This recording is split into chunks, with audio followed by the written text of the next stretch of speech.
Hola, soy Sacri Rollo, de Dulces La Cartuja. Nuestra empresa está ubicada a escasos metros de la Cartuja de Valdecristo, en altura.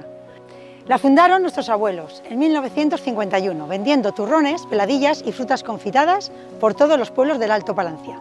Desde hace 3 generaciones hasta la actualidad, casi 70 años después, nos sentimos muy orgullosos de nuestra historia y tan ilusionados como el primer día. En estos años todos hemos cambiado mucho.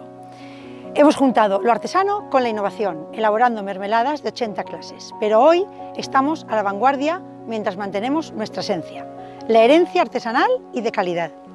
Aunque esta feria no se celebra por los motivos que todos conocemos, es importante que podamos seguir adelante con nuestras empresas. El futuro no espera y por ello debemos aprovechar este escaparate virtual para promocionar nuestros productos. En esta ocasión hemos traído estas 3 clases de mermeladas.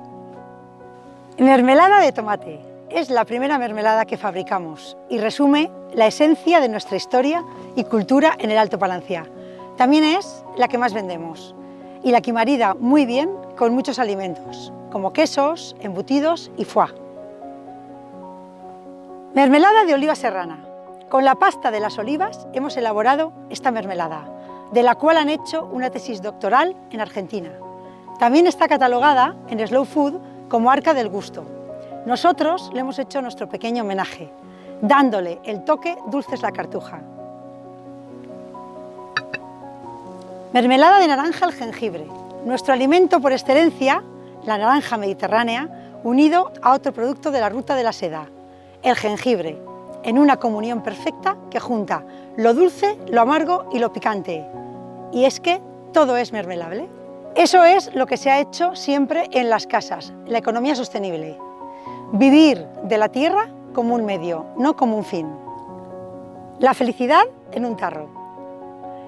Si os ha gustado nuestro producto, no lo dudéis ni un segundo. Podéis darle un clic en este enlace, comprar estas variedades y disfrutarlas en ensaladas, tostadas. ¡Buen provecho!